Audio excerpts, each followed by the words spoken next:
স্তম্ভিত হলেন। কি বলছো দাদা? আরে বাবা, আমি কেন তোমায় কলঙ্কিনী করতে যাব? কি হয়েছে একবার আমায় বলবো? বলে বন্ধু, আমি স্বপ্নে দেখি। কি এমন দেখলে যাতে তুমি নিজেকে কলঙ্কিনী বলে ভাবছো?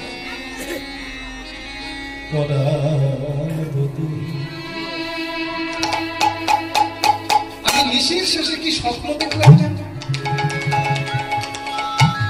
গেরুয়া বসন পরিধান করা, মস্তক মণ্ডিত করা, মস্তকে চৈতন্য শিখা।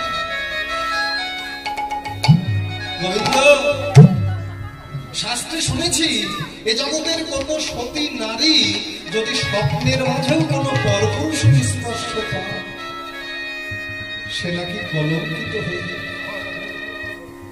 আর আমি নিশির শেষে স্বপ্ন দেখলাম গেরুয়া বসন পরিধান করা, মস্তকে মুন্ডিত করা, চৈতন্য শিখা মস্তকে ধারণ করে গেরুয়া বসন পরিধান করে এক নবীন সন্ন্যাসী আমার চরণের সম্মুখে বসে। আমার চরণ দুখানি তার হৃদয় মধ্যে জড়িয়ে ধরে, নয়নের জলে আমার চরণখানি ধৌত করে কেঁদে কেঁদে বলছে, রাধারানী গো, সর্বতীর্থ তোমার ওই রাতুল রাঙা চাচা, একবার কৃপা করে তোমার ওই চরণ তলে আমায় একটু আশ্রয় করে দাও। হে গোবিন্দ, এ জগতে তো তুমি ছাড়া আমার আপন বলতে আর তোমার চরণেই আমি আমার এই দেহ মন প্রাণ জীবন যৌবন জন্ম জন্মান্তরের মতোই সঁপে দিয়েছি। তাহলে একবার বলো যে তোমাকে রেখে আমি কেন ওই সন্ন্যাসীকে স্বপ্ন দেখলাম আমি যে কলঙ্কিনী হয়ে? রাধারানী কথাগুলো কেঁদে কেঁদে বলছে, আর এই কথাগুলো শুনে আমার গোবিন্দ মৃদু মৃদু হাসছে। আর এতক্ষণ গবাক্ষের দ্বারে অষ্টসখীগণ রাধা গোবিন্দের সায়ন বিলাসটা দর্শন করছে। যখনই গোবিন্দ হেসে উঠলেন, এই অষ্টসখীর মধ্যে সব থেকে মুখরা হলেন ললিতা। ললিতা আর থাকতে না পেরে ছুটতে ছুটতে ছুটতে ছুটতে ওই কুঞ্জ দ্বারে এসে দ্বারখানি খুলে ভেতরে প্রবেশ করে আমার গোবিন্দের সম্মুখে দাঁড়িয়ে বলছে, শ্যামল, এই তোমার ভালোবাসা। আজকে তুমি জগৎকে আবার জানিয়ে দিলে যে তোমার মতো নির্দয় নিষ্ঠুর পাষাণ এ জগৎ কেন এই ত্রিজগতে আর খুঁজে পাওয়া যায় না। এই তোমার ভালোবাসা। আরে বাবা, আমাদের রাধারানী কাঁদছে আর তুমি কিনা সেই কান্না দেখে ব্যঙ্গ করে বিদ্রুপ করে হাসছ।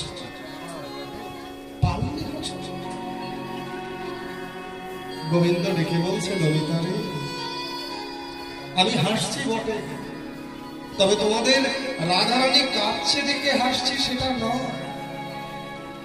তোমাদের রাধারানী যে কারণটা অনুভব করে কাঁদছে, বলে আমিও সেই কারণটা অনুভব করেই হাসছি। স্তম্ভিত হলেন রাধা। কি এমন কারণ বধূ যে কারণটা অনুভব করে আমি কাঁদছি দেখেও তুমি হাসছো? বলে রাধে, তুমি যাকে স্বপ্নে দর্শন করেছ তুমি হয়তো জানো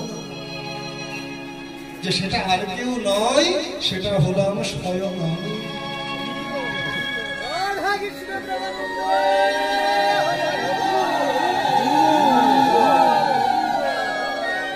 কি বলছো? তাহলে কোথায় গেল তোমার ধরা চূড়া? কোথায় গেল পরের মোহন মুরলী? কোথায় গেল তোমার শিখি পুচ্ছ গুঞ্জ? বলে রাধে, আমাকেই দেখেছো এটা ঠিক, কিন্তু যে বেশে আমাকে দেখেছো সেটা আমার ব্রজের বেশ নয়। আগত কলিকালে আমি যেদিন গৌরাঙ্গ হব, আমি আমার এই কেশ মণ্ডিত করে মস্তকে চৈতন্য শিখা রেখে দিনহীন কাঙাল বেশে করির জীবের দ্বারে দ্বারে যাব।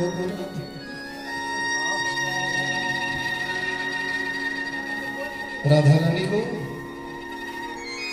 আমি তো কখনো কোনো দিন তোমার কাছে কিছু চাইনি। আজ যদি কিছু চাই তুমি বলো, আমায় ফিরিয়ে দেবে। রাধারানী করজোড় করে বলছে, বধূ না চাইতেই তো আমি আমার এই সর্বস্ব ধন তোমায় দিচ্ছি। কি আছে আমার যে আমি তোমায় দেব? আমি রাধে, না চাইতেই তুমি তোমার সর্বস্ব ধন দিয়েছ বটে, কিন্তু তিনটি সম্পদ একান্তে নিজের করে রেখে দিয়েছে। কি তিনটি সম্পদ? বলে একটা হলো তোমার প্রেমমাধুর্য, একটা হলো তোমার ভাবমাধুর্য, আর একটা হলো তোমার স্বরূপমাধুর্য। রাধে বলো, এই বৃন্দাবন লীলায় আমি ভগবান হয়ে অনুধাবন করতে পারিনি। তোমরা ব্রজগোপী যারা দিবানিশি দুটি নয়নের জলে কৃষ্ণ কৃষ্ণ বলে কাঁদে, এই কৃষ্ণ বলে কাদার মধ্যে কি সুখ, কৃষ্ণ বলে কেঁদে কি আনন্দ তোমাদের হয়, আমি ভগবান হয়ে অনুধাবন করতে পারিনি। রাধারানী করজোড় করে বললেন, গোবিন্দ, এ জগতের ভক্ত যে কেন কৃষ্ণ বলে কাঁদে, এটা কি কোনদিন বলে বোঝানো যায়? কৃষ্ণ বলে কাদার মধ্যে কি সুখ, কৃষ্ণ বলে কাদার মধ্যে কি আনন্দ, এ জগতে যারা একবার কৃষ্ণ বলে কেঁদেছে শুধু তারাই জানে। একবার যারা কৃষ্ণ বলে কেঁদেছে শুধু তারাই জানে। তুমি নিজে যদি একবার কাঁদতে, তবেই তুমি বুঝতে যে ভক্ত কেন দিবানিশি নয়ন জলে কৃষ্ণ কৃষ্ণ বলে কাঁদে। গোবিন্দ ছুটি দিয়ে রাধারানীর সম্মুখে করজোড় করে বলছে, রাধা, আজ আমি তোমার কাছে ভিখারি। একবার তোমার ওই তিনটি সম্পদ আমায় ভিক্ষা। রাধারানী বললেন, সে না হয় দিলাম, কিন্তু নিয়ে তুমি কি করবে? আমি কি করবো জানো রাধে? আমি তোমার প্রেমে প্রেমিত, তোমার ভাব কান্তি বিলাস নিয়ে আমি নদিয়ায় যাব কাঙাল বেশে, সেদিন মাথায় বাঁধব নামা বলি, কাঁধে নিব ভিক্ষার ঝুলি, আমি দিনহীন কাঙাল বেশে নদিয়ায় গিয়ে রাধে গো,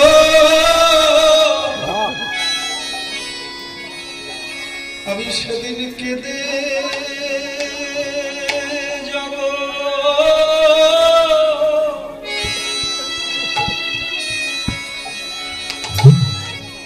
জগৎ কাদা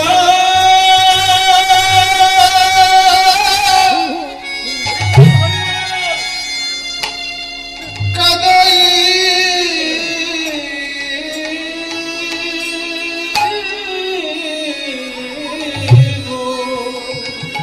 ওরা ভেবে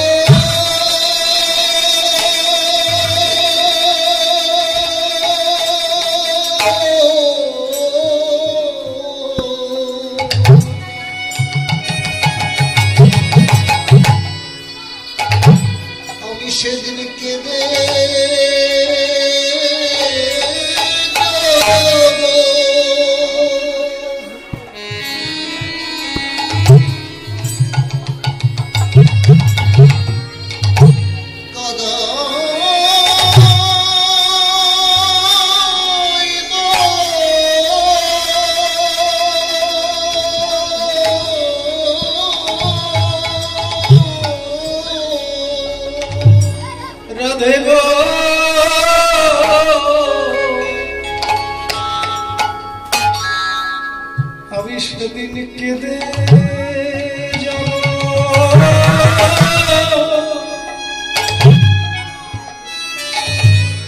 জগৎ কাঁদা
আমি ভক্ত চরণ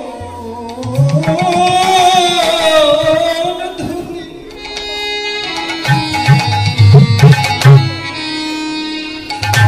আমার মাথা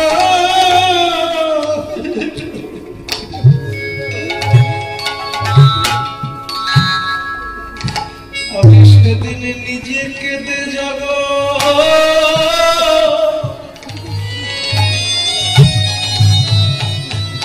জগৎ কাদা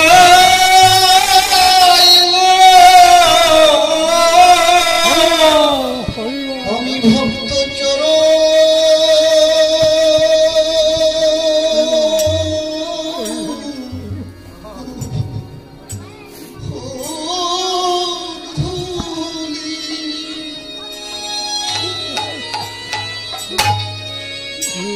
আমার মাথা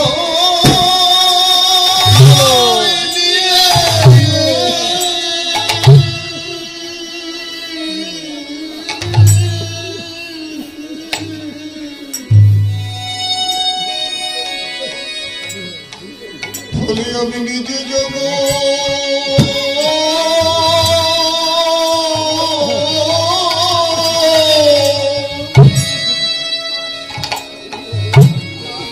জগৎ কাদা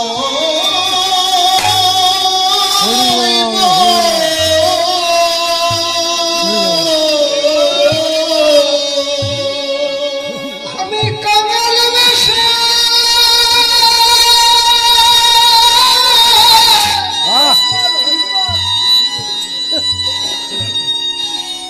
আমি কাঙাল বেশে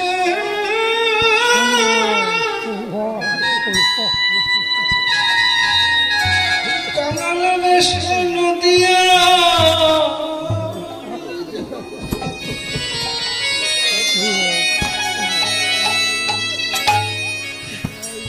আমি সেদিন কেঁদে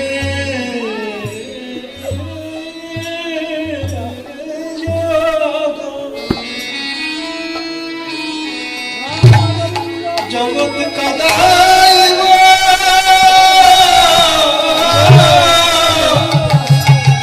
আমি কাঙাল বেশে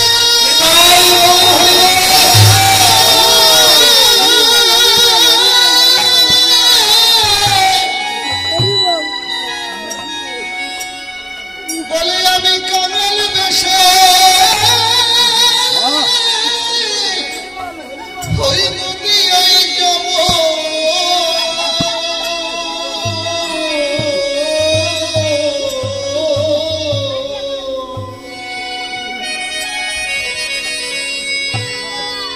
বলে আমি নিজে কেঁদে যাব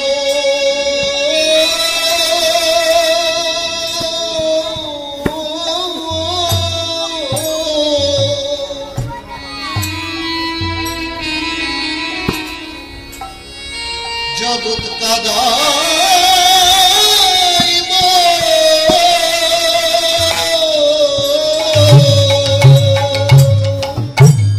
আমি হরি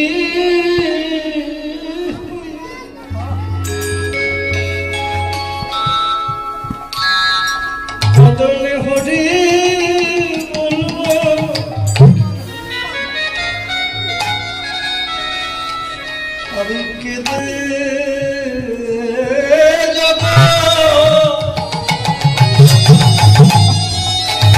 জগৎ কাদাইব আমি হরি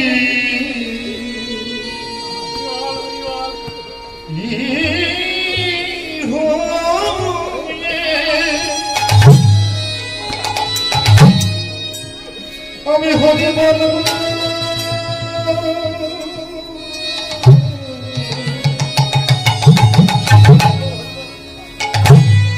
সেদিন নিজে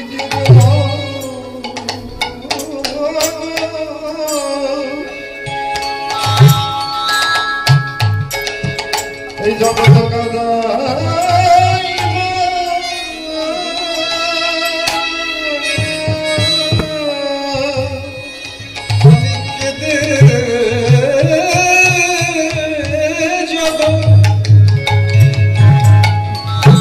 জগৎ কাদাইব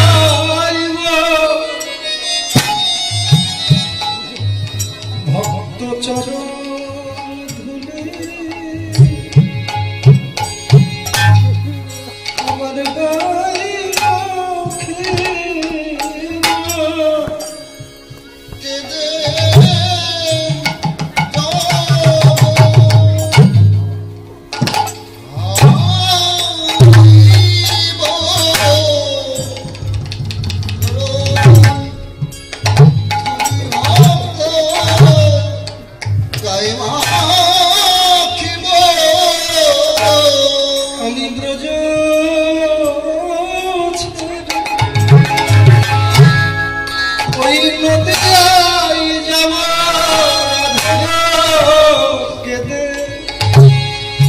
কেতে যাব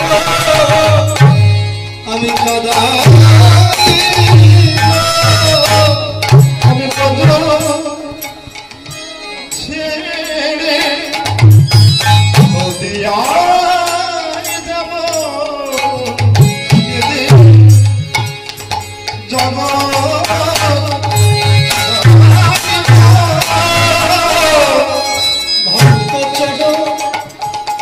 চরণ ধুলা আমার গায়ে মাখিব আমি কেটে যাব কাদাইব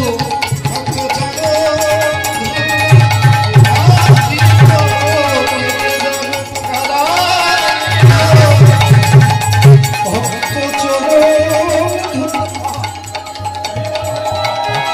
আমার মাখাইল আমি কেটে জগৎ কাদাইব ভক্ত চরণ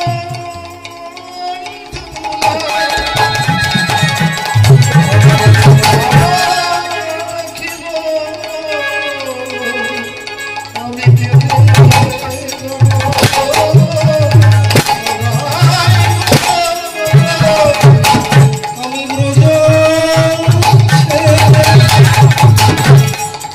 ওই নদিয়ায় যাব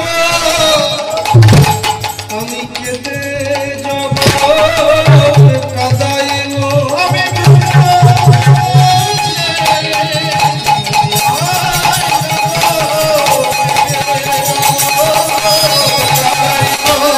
ভক্ত চরণ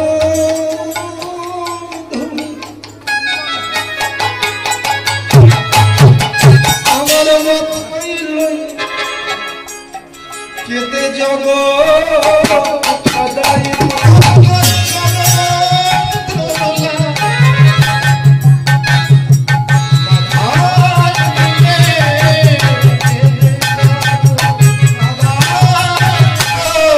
একবার রাধে কৃপা করো আমি কেটে যাব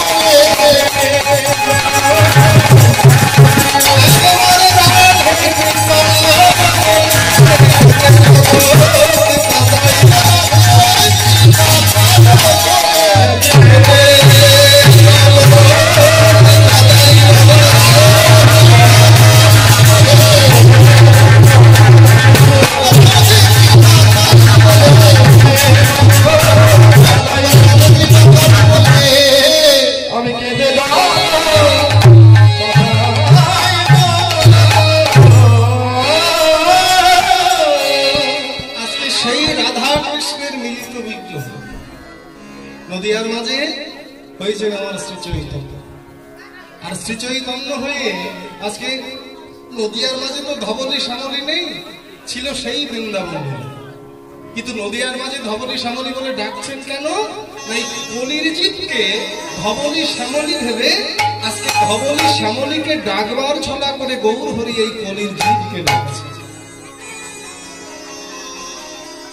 যে তোরা এমন করে আর মোহ মায়া কাম কামনায় থাকিস না, একবার চেয়ে দেখ আমি তো তোদের জন্য এসেছি। পারিস ওই কুসঙ্গ ত্যাগ করে সময় থাকতে ভক্ত সাধুগুরু বৈষ্ণবের বাজারে একবার এসে বাহু তুলে বদন হয়ে বলে গৌর হরি।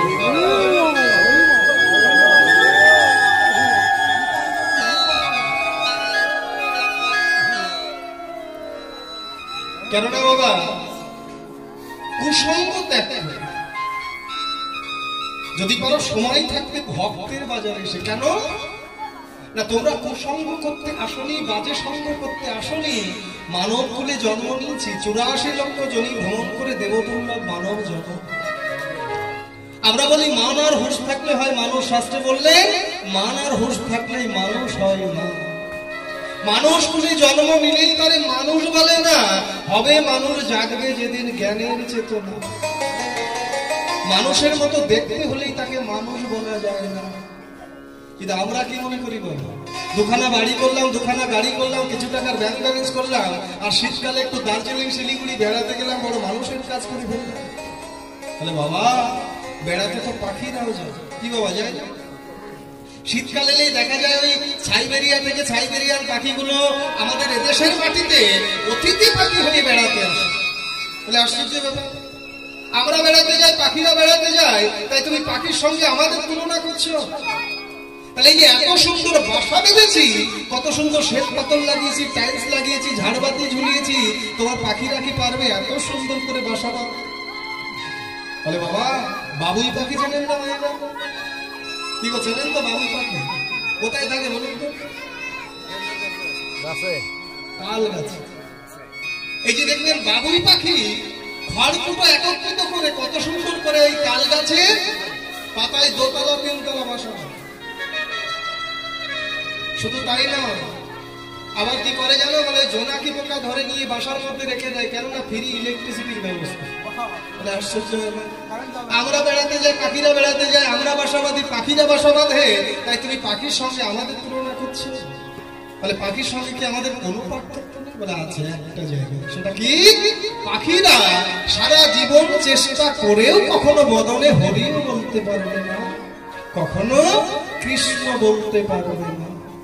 কিন্তু আমরা মানব জাতি বাবা চাইলেই বদলে হরিও বলতে পারি, চাইলেই বদলে কৃষ্ণ।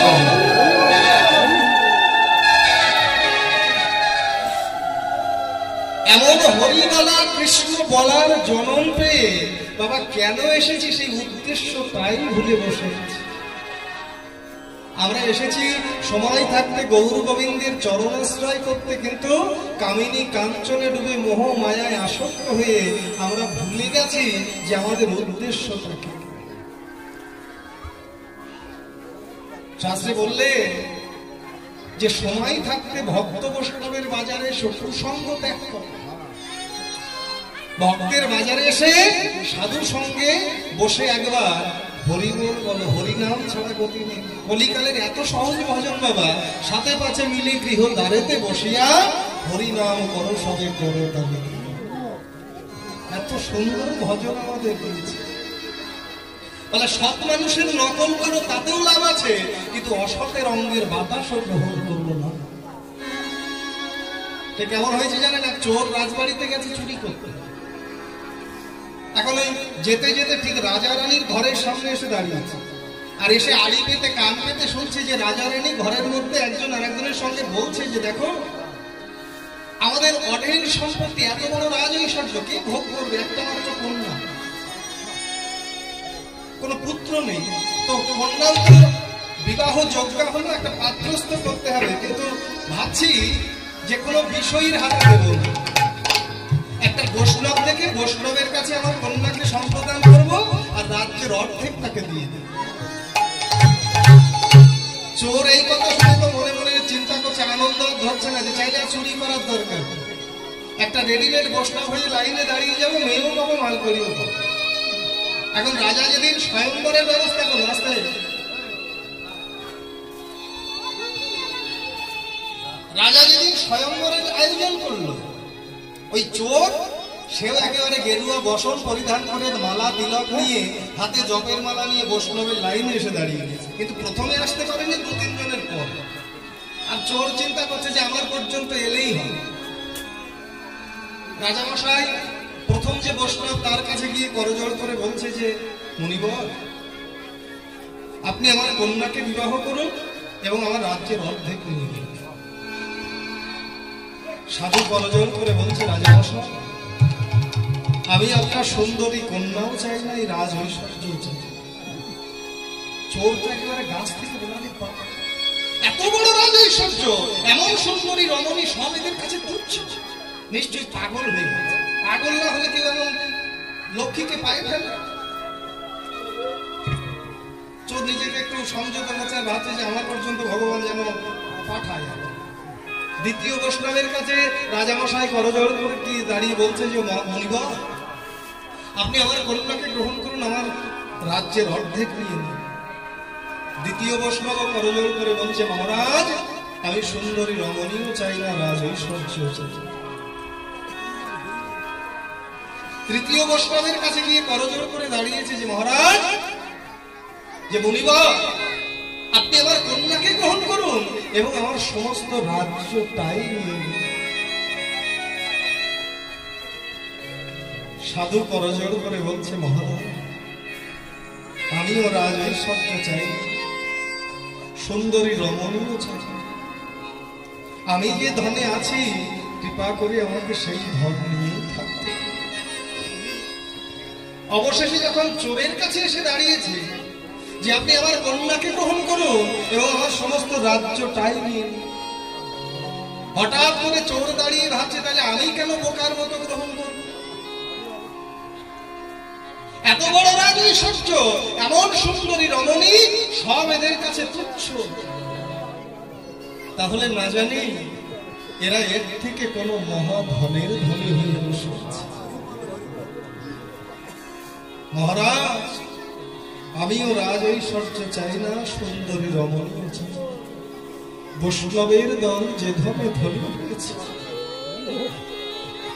আমিও সেই ধনের ধনী।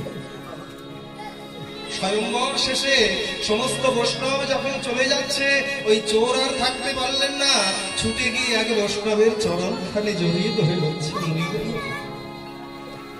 চলেই তো যাচ্ছে, অন্তত যাবার আগে ধনের সন্ধানটুকু দিয়ে যায়, যে আপনারা কোন ধনে ধনী হয়ে এই রাজ ঐশ্বর্য সুন্দরী রমণী সব তুচ্ছ। বৈষ্ণব কেঁদে বলছে, ওরে এই ধনের ধনী হতে গেলে অন্তরে কামনা বাসনা থাকলে হয়। যদি এই ধনের ধনী হতে চাস, কামনা বাসনা ত্যাগ করে যদি পারিস সময় থাকতে ভক্ত বৈষ্ণবের বাজারে এসে দুটি নয়নের জলে কেঁদে বলে, আয়া